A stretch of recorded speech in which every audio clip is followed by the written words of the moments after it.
Hello and welcome to episode one of Green Shift, where we try to make sense of sustainability.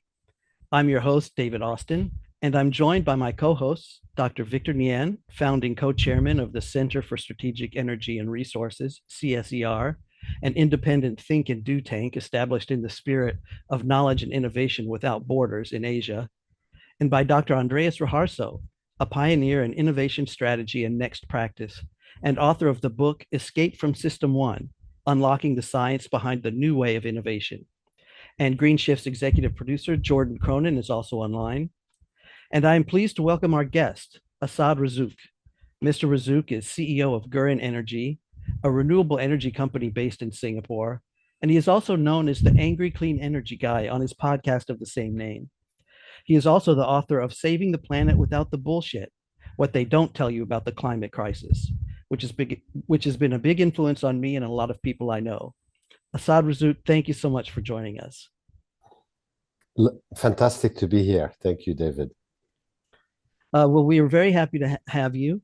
And on this episode, I wanted to get straight to the heart of what I mean about making sense of sustainability. Because as a layman, I try to keep up with the flood of information and misinformation about climate change, energy, water, social equity, governance, et cetera, et cetera. But honestly, it can be overwhelming. So, of course, I rely on experts to help figure things out.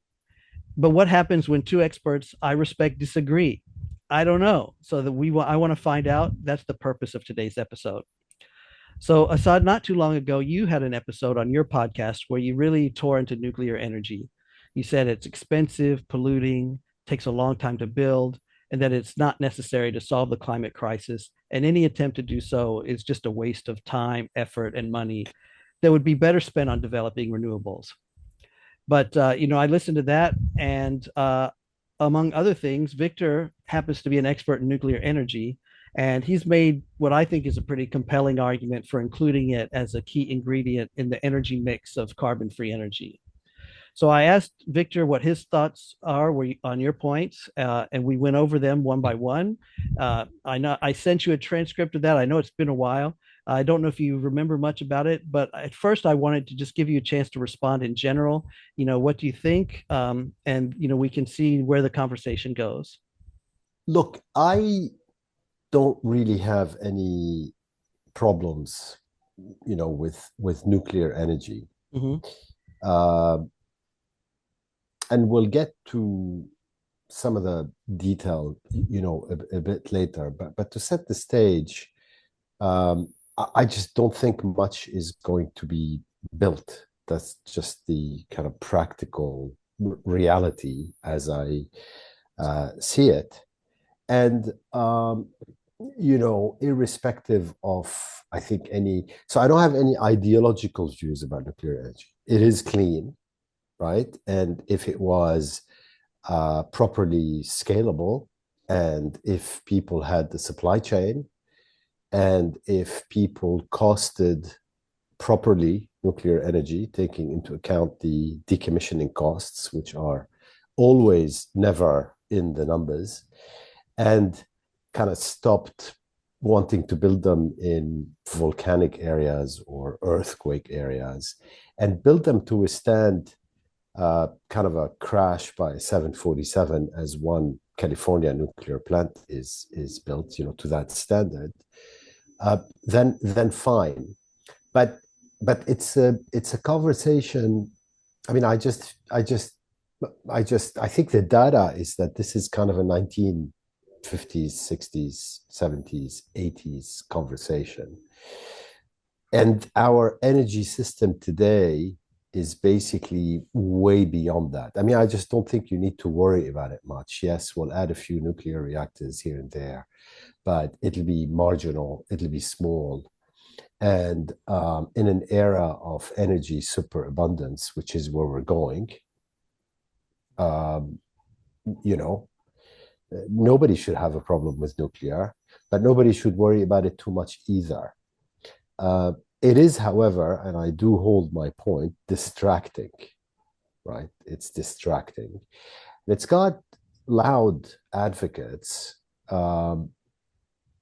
also who are out there, but it's distracting. Every dollar away from solar, wind, and battery storage anywhere in the world is a distraction. Okay. Well, I know that Victor's not ideological about this either, but Victor, I think you probably want to respond to a few of those points. Yes, I think Mr. Razzouk is making a really interesting point. I mean, I do agree. Nuclear is an interesting option, but it's not the only option to save the world. I mean, neither of any of the options that we have is enough. I mean, if you look at going back to history, what happened? Of course, there are the accidents that people always refer to, Chernobyl, 3 Mile Island, and then the very close one is Fukushima.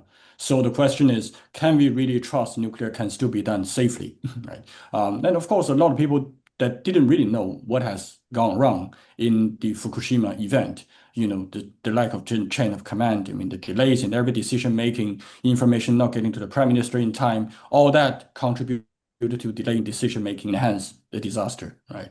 So, of course, some experts are blaming this as an accident made in Japan, and it is not exactly replicable, and it will not be replicated anywhere else because Japan has its own safety culture, say its own administrative culture, so that has led to the accident itself. And of course, it was a unique combination of many serious disasters, an earthquake, tsunami, followed by many, many tremors. And they don't even have access to emergency backup options, even though everybody tried their best. So, it is a very unique combination of situations. And of course, if you say that that is the worst case scenario, then that needs to be avoided. And can nuclear power plant avoid those worst case scenario?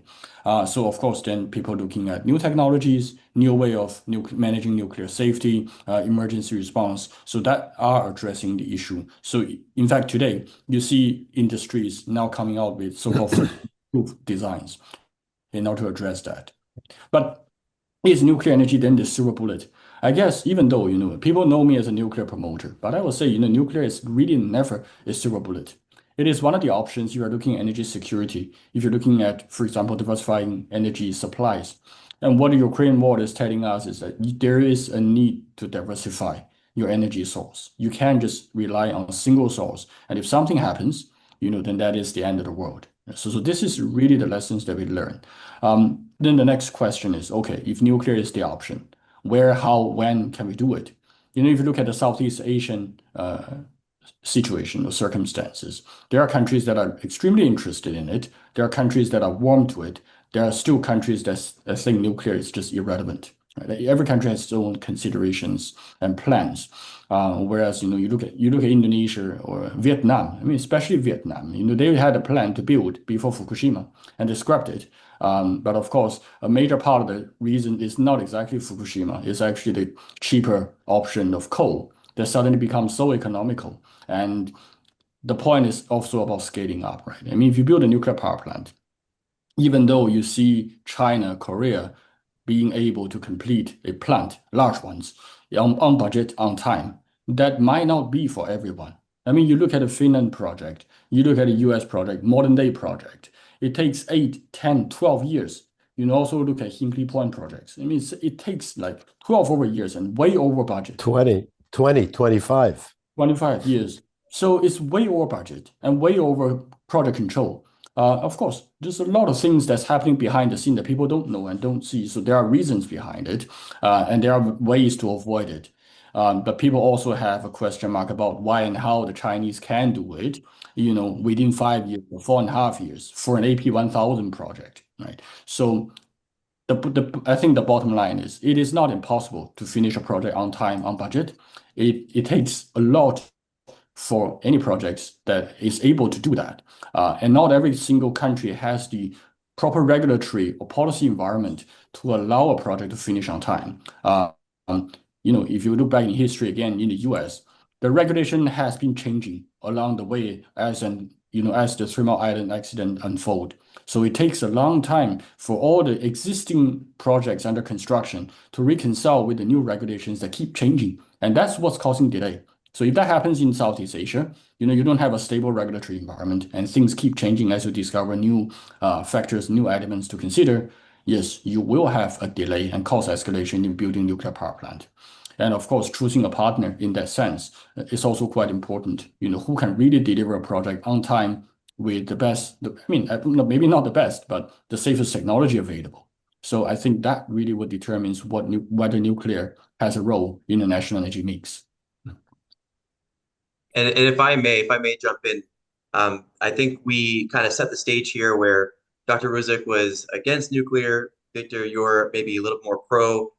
I'm hearing a kind of a chorus anti, and let me know if I'm reading the room incorrectly there. But I guess question I have, a follow-up question for you, Dr. Nian, is Dr. Razzouk mentioned that anything in terms of efforts to nuclear is a distraction.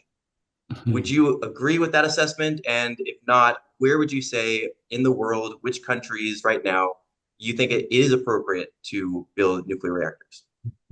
Yeah. So whether nuclear energy is a distraction, it depends again on the national planning and the overall national objective. If there is a country that just simply want a power source, they don't care. They just think that, oh, okay, we're sold on the idea of nuclear, and we should have a nuclear plant, regardless of situations and circumstances and the overall planning. That might indeed become a distraction. We have seen that happening, not just in Southeast Asia. I mean, we have seen that happening, in a few countries. But then again, of course, they may not agree that this is a distraction because at that time there were planning, there were decisions, proper decision that was made to go nuclear. Right? So yes, if you don't have a proper long-term plan, I mean, in nuclear, we're not talking about, okay, like in renewables, you can plan for the next 2 years, 3 years, grid upgrading and making sure you have proper integration of wind, solar, because those projects can go short-term. Depending on the size, of course. Whereas nuclear, even though the size may not be big, today we're talking about SMRs, small modular reactors, but even then, it is a very long-term horizon for planning because you need to look at regulations, you need to have a stable policy environment, figuring out where your fuel supply chain is, the long-term storage of waste, and also your safety, safety regulations and emergency, the entire EPR, we call it EPR, emergency preparedness and response. You need to have all that in place. Not to mention, there is the IAEA milestone approach, in which it also takes about 9 years for you to actually complete if you're a newcomer state. Right? So it is a long-term horizon for planning. It is also a long-term commitment. So any country that's looking into nuclear, they are probably making a 100-year planning horizon rather than saying, okay, in the next 5 years or 10 years, we're going to have nuclear. And also nuclear is part of the national strategic development. So if you look into the past, I don't like to draw this reference, but it is what it is, right?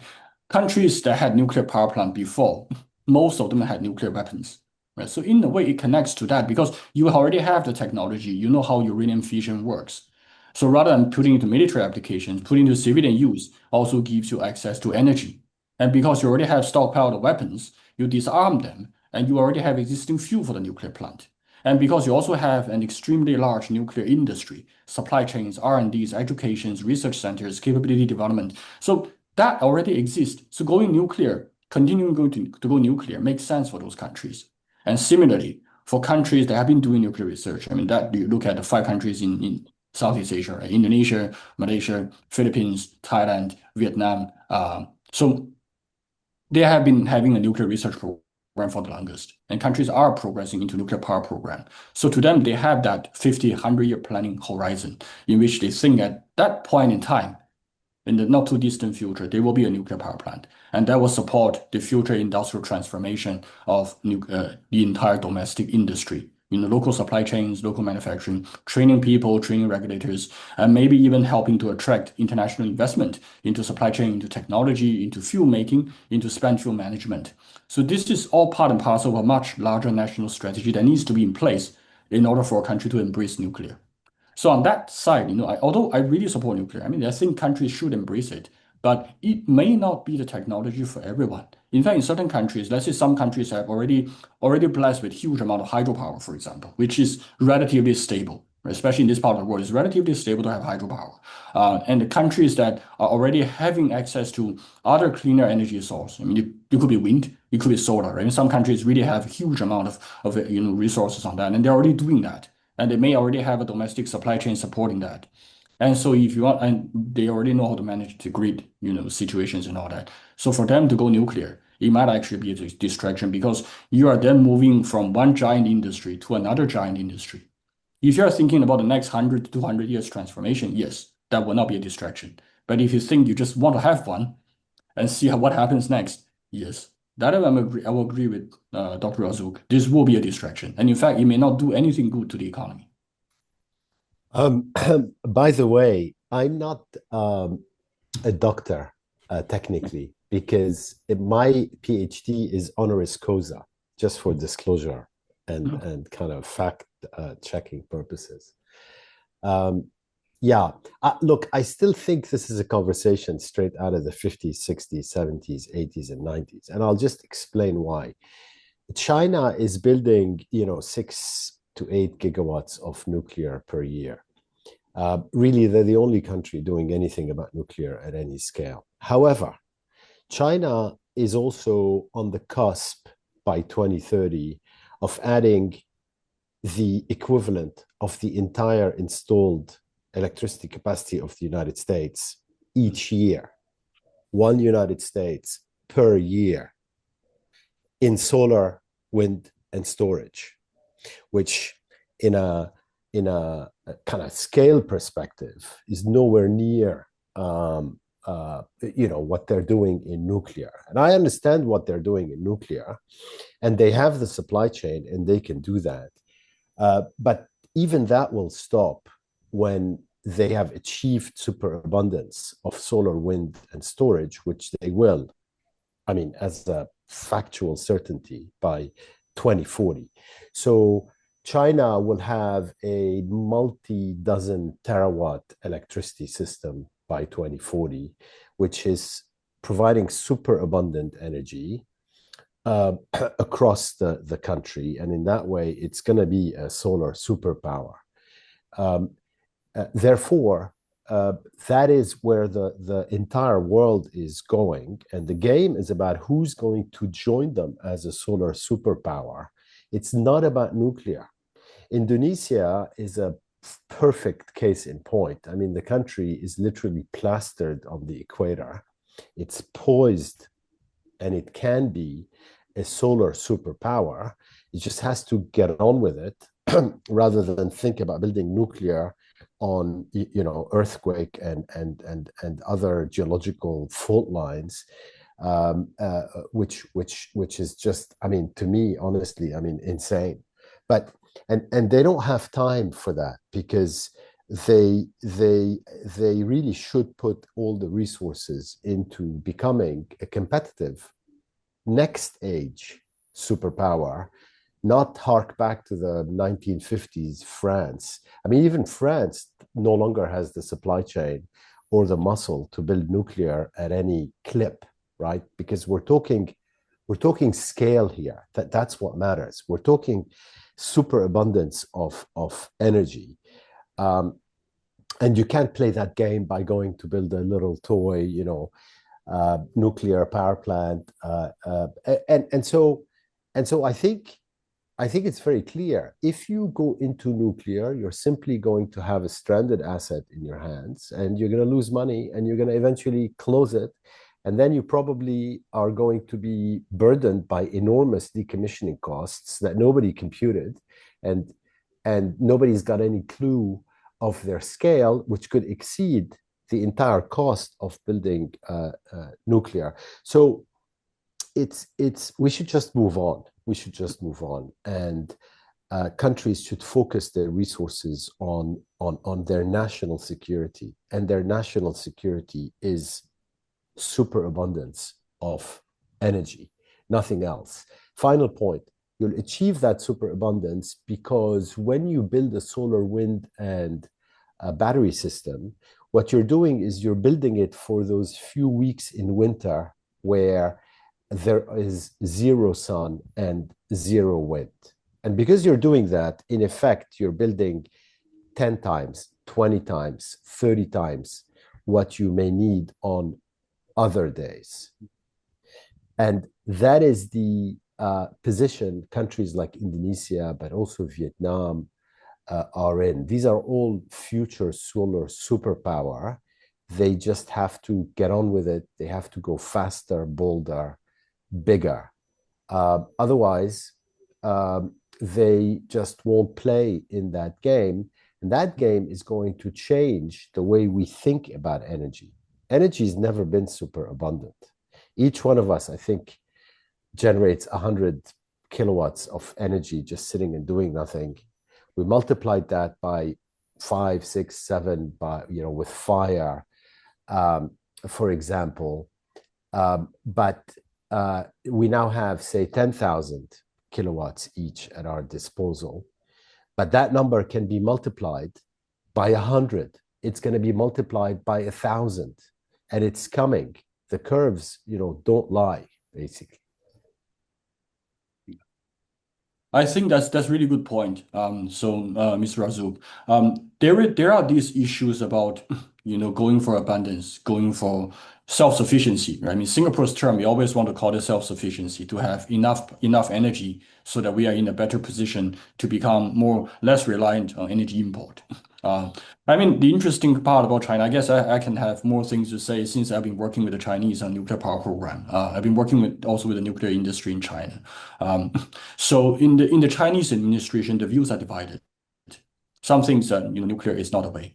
Is no matter what, you have a legacy issues with spent fuel waste. There's so many other problems that's at stake. There's the other view, which they think that renewable energy is a disturbance, is really a long-term challenge to the grid stability. In China, the grid has becoming much more modern than before. Right now, we're talking about high voltage transmission, HVDCs, or even UHVDCs. Right? I mean, they can really do that on an amazing scale. But then if you speak to the grid operators, of course, the state grid will have a view because they think that their part of the grid is more conservative. Having more renewable energy will introduce intermittency. So they actually enforce stability when it comes to integrating wind and solar. And very often now, the northern part of China is experiencing huge curtailment of renewable energy intake, simply because there is not enough energy storage that's keeping up. On the south, is relatively more advanced. I mean, they had collaborations with Singapore Power, looking at modernizing the grid to have more flexibility. But even then, they're also having problems with having renewable energy. Just south of China in Guangdong province, I mean, they were planning gigawatt level, tens of gigawatts of offshore wind and onshore solar to supply to the Bay Area, which is becoming really energy intensive. Even though there's a 6 gigawatt nuclear power plant in the province, it's still not enough. So one thing for sure is that no matter how China ramp up nuclear or renewables, at the timeline they're doing, at the scale the coal-fired power plants being used, these are always minimum. But the good thing is China has already exceeded its renewable target, ahead of time. But then again, they are still facing these serious intermittency issues. And also some of the industrial parks are complaining because at once they had a blackout. Essentially people cut power. One thing is because they don't have enough renewable energy at hand, and secondly, they are using too much energy, so they got cut. Really, there was a blackout in the area, and that kind of scared quite a few industries and companies thinking about what they can do with saving energy and having access to clean energy. So it is happening in China. Would nuclear energy be the silver bullet? It might not be, because right now the Chinese nuclear regulation is as such that there is no so nuclear energy can only be deployed near the sea, right? They cannot be deployed anywhere on the inland. So it's not like US. You can do inland nuclear deployment. In China, you can only deploy on the eastern, southeastern, basically along the east coast of China, where you have access to the ocean. Right. So that's the constraint that China face. And also that in a way constrains the nuclear development. But even then, we're still talking about tens, maybe hundreds of gigawatts that can be planned and developed. And because 24/7 carbon-free energy is something that is being enforced, especially Fortune 500 companies in China, the competition for renewables are heating up. And also that might actually drive up electricity price. And this is where also the view about nuclear is to have an alternative to help at least covering the part about evening supplies and also having more stable supplies to heavy manufacturing industries. The other part, of course, then looking at the Singapore circumstances, we may already have, about free so-called enough and nuclear energy because we don't have space. I think Dr. Raharso wanted to jump in and say something as well. Okay, thank you, David. It's an interesting discussion. For me, I think I'm not the nuclear expert. My research is all about innovation, but I want to say something about this issue from innovation point of view. I have to say that if you look at from innovation point of view, nuclear power, I have to say, is having a lot of bad luck. Why? Why bad luck? A misfortune, put it that way. Because no matter how good they are performing in this world, for example, for France, but only 3 events actually is good enough to scare the entire world and perhaps for the next generation. Chernobyl, 3 Mile Island, and Fukushima plant. So looking from my research point of view, these 3 events is good enough to what I call it a trap from system one. I bring something from Nobel laureate Daniel Kahneman, system one and system two, where system one basically having a habit to trap us. That's why in my recipe for innovation is quite simple, escape from system one. So basically, these are 3 incidents that actually create the trap for system one for how we see a nuclear energy from a very negative point of view. And if I may add something, could be not correct. Victor, you can tell me more about this. Also, you, Razzouk. But what I heard from my colleague in Japan, that actually Fukushima accident is a Six Sigma event. What does mean? If the earthquake happened a minute earlier or a minute after, it will never happen. Because it's just when it's something very critical in the Fukushima plant, I'm not expert about something switching happen. At that moment, precisely the earthquake coming in. That's why they call it a Six Sigma event. And from this point of view, actually, I'm very supporting from Bill Gates. Bill Gates right now is a lot of misinformation about him too, but I believe he's already beyond the reach. He wants to give something good for this world. So if you see his biography, what I see in Netflix, which is I supposed to be correct, otherwise he can get sued. He said that why people always said that and it's impossible to create a safe nuclear energy. That's why he's using all his power to create what he called safe nuclear energy. And interestingly, actually, he's successful to create that. And we follow actually the leader of China, Xi Jinping, agreed to help him, and almost ready to make his nuclear power having escape from system one moment. But what happened? Another misfortune coming for this nuclear energy, COVID-19. Exactly. And because of the COVID-19, of course, you cannot travel, and then suddenly between China and US becoming as a technology war, and something happened, and then it's not possible because it's required Bill Gates to bring this a new technology to China. So if COVID-19 is not happen, actually you can see a lot of Terra-powered power plant, considered as a safe one, actually spreading all over China. And perhaps today we can have a different discussion.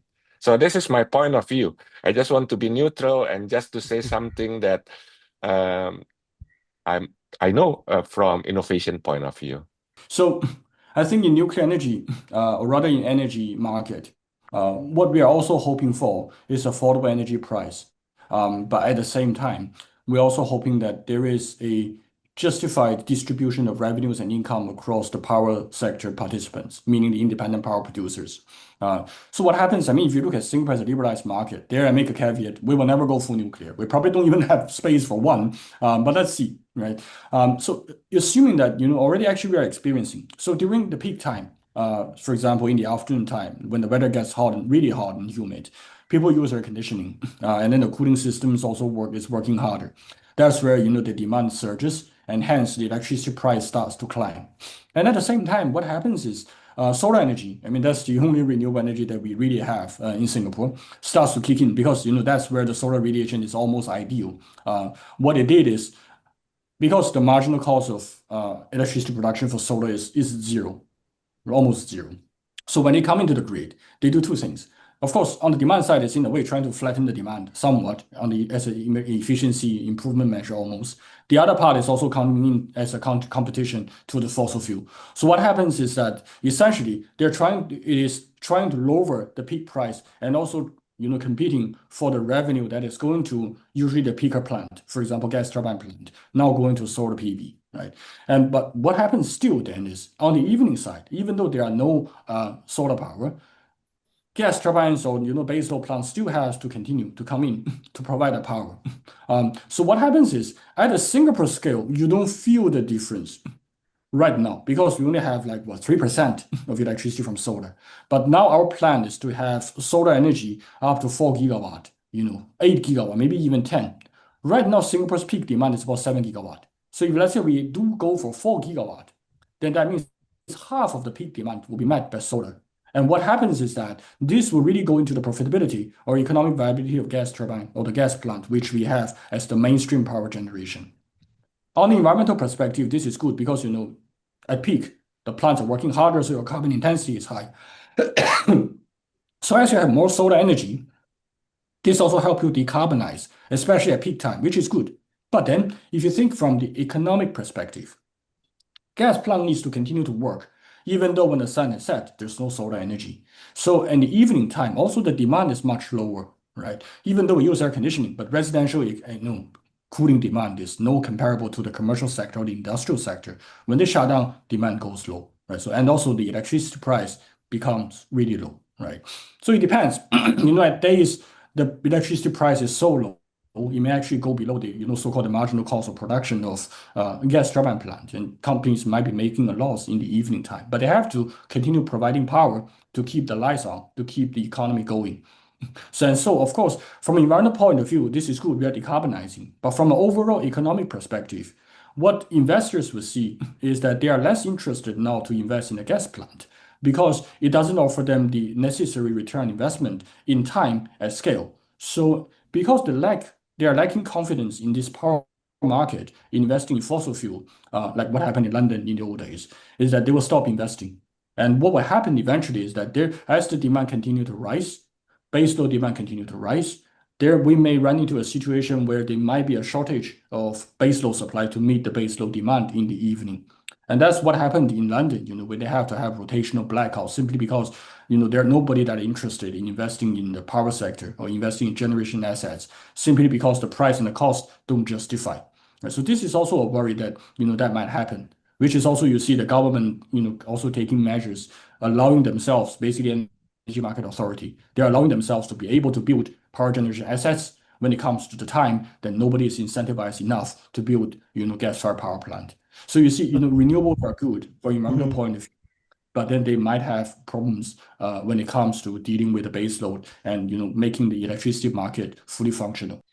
Yeah, look, I mean, I think that's a very unusual argument that I just heard. I'm not sure I completely understand it, but if the argument is that investors are going to shy away from building gas-fired power plants and governments should build them, then yeah, I mean, these plants are exacerbating the climate emergency. They're killing people, literally. This country is very vulnerable to climate change. And the government strategy, which is to go super long on renewables, is absolutely the correct one. In addition, I think we're forgetting batteries. We think often of batteries in the wrong way. It's not solar plus batteries. It's batteries first and then solar. So when you look at what's going on in the markets at the forefront of change, Texas or China, just to take two examples, or big parts of Europe as well, what's scaling is batteries right now, as well as storage, and where possible, wind. And when we get to the superpower stage in terms of energy abundance, there's not going to be need for any gas or coal or nuclear. There just won't be, because the combination of the other three is going to give you much more than the energy that you need in all cases. Now, Singapore is not a very good kind of case study for this because it's a small country, obviously, so it's got space limitations. But nonetheless, Singapore did make the choice of building land, which I can see from here, and put a casino on it instead of putting a solar power plant and batteries on it, for example, which it can still do where it's got its refineries and all sorts of legacy fossil fuel systems. And I think that's coming. So even Singapore could become super abundant in energy, but it needs help from its neighbors as well. And therefore, it needs an interconnected ASEAN grid. But this is something we haven't talked about before, but it's critical to understand. I think in an era of energy superabundance, you have to remember that that superabundance is going to be distributed. Solar, wind, and batteries are distributed. I don't care about the grid because I'm completely self-sufficient where I am, and each additional solar panel is giving me incremental energy because I can store it in my batteries. This is where the superabundance is going. So this notion of grids that were built at great expense for fossil fuels, by 2040, we're going to be throwing these concepts out the window. And China, as I said, and Texas, and multiple markets in Europe are very good case studies for what's going on. But you have to see it, you have to follow the curves to 2030 and then follow the curves again to 2040.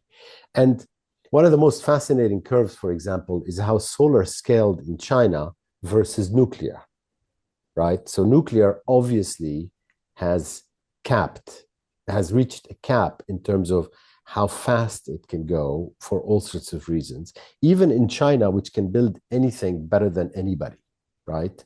But solar has not. And if anything, its growth is accelerating. And batteries, same story.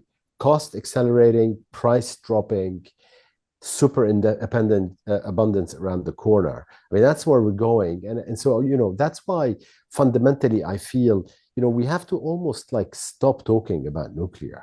Okay, so people who want to get on with it, that's fine. Just understand it's highly likely to become a stranded asset. You're going to have all sorts of problems in the future.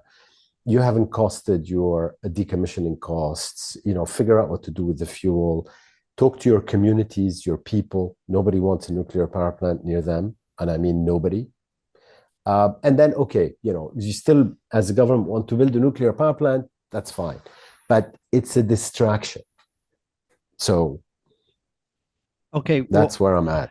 One thing I want to get at quickly, because previously so much work that like Jordan and I were doing together is all about how do we accelerate solar even further, and working towards renewables like solar and wind. But like the devil's in the details, and this is where some of the things that Victor was sharing was like really making me wonder, because it's when it comes to the actual grid, and maybe long term by 2040 all this will be sorted out, but right now there are challenges to trying to work with just solar and wind with the grid that we have right now. Is that correct or not? I don't know.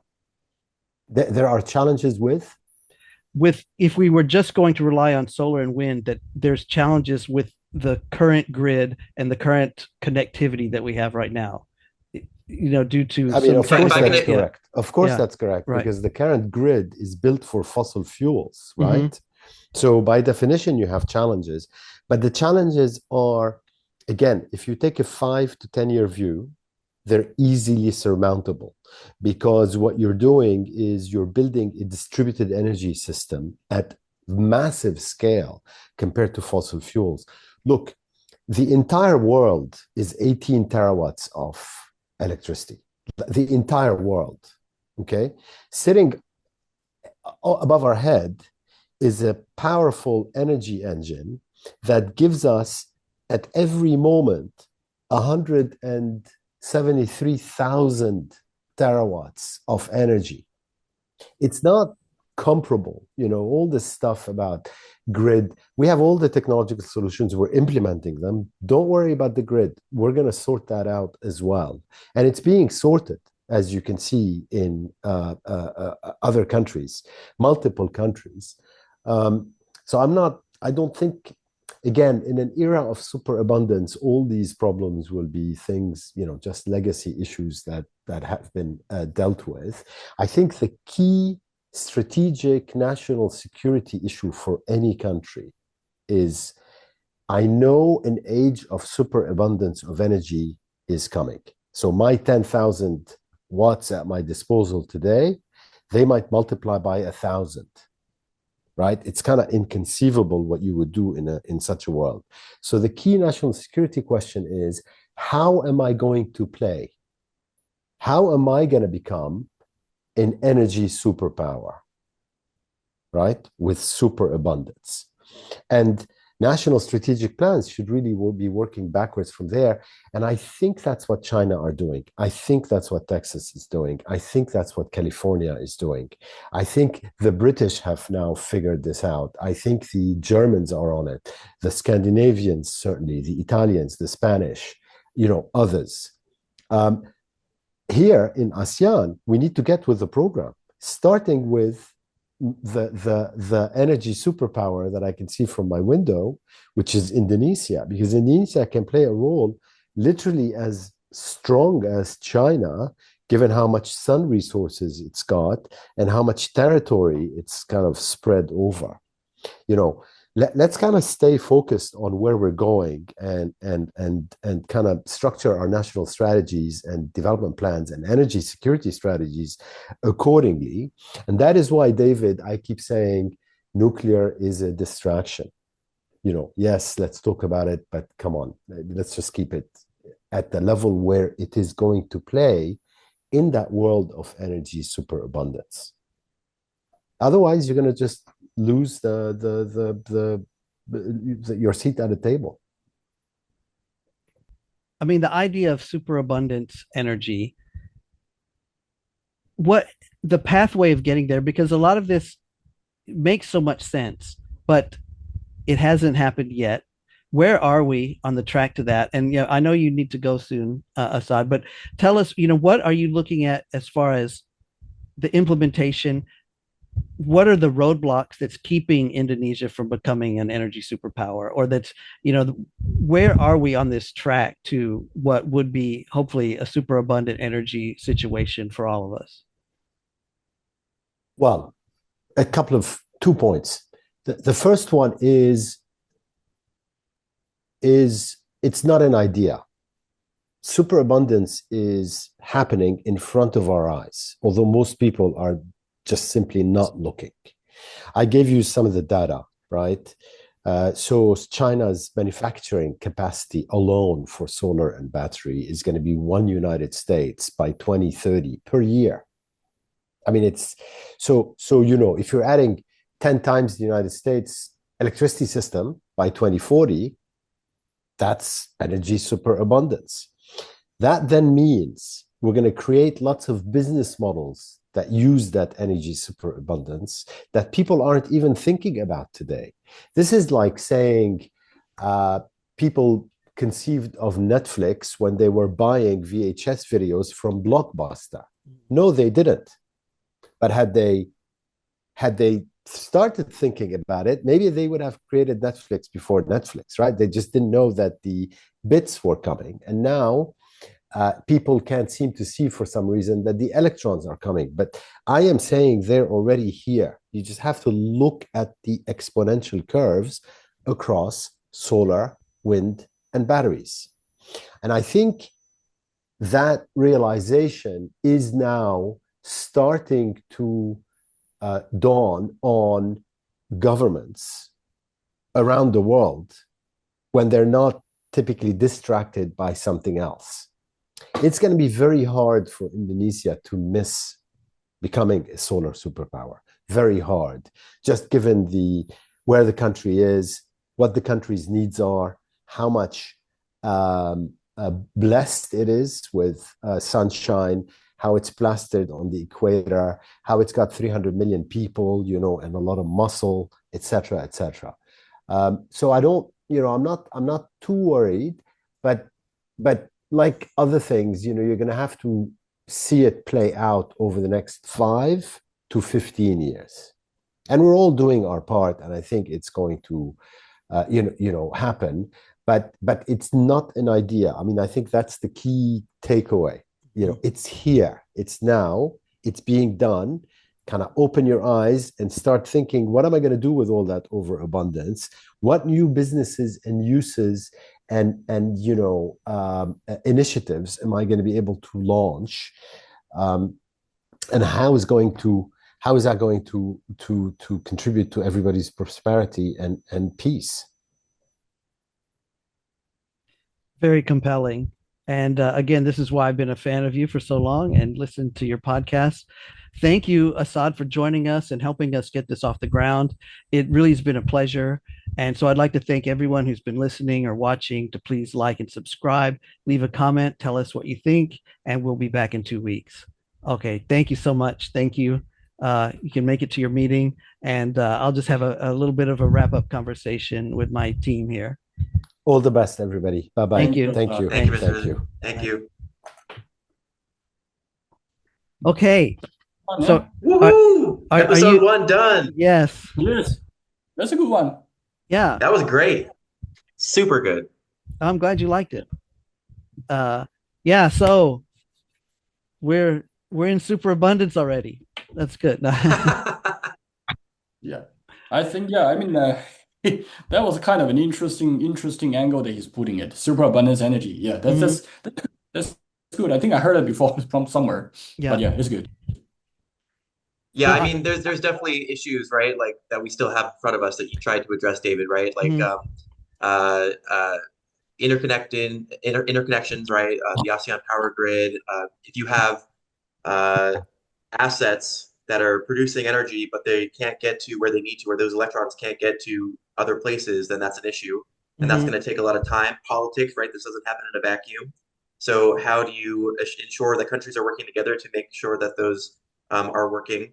And then, intermittency, we talked about a little bit, but batteries, the cost is coming down, but still not to the level that we need to right now. And investment is increasing, but again, not to that same scale. So how does that look in terms of the trajectory of batteries? There's the curtailment issue in China. How do we make sure that doesn't become curtailment? Okay, yeah. Essentially having more electricity than you need, so you shut it down. A lot of issues that we didn't address, but again, we had short time. But I think overall it was a great episode. Okay, great. And I'm just curious. I mean, Razzouk mentioned a lot about Indonesia, our ideal location. There is one paper wrote by Indonesian scientists that actually proven it's very simple because we have the Sea of Java, which is the wave is very mild, and where the entire island of Java, if we put solar there, we can power not only Indonesia, the world.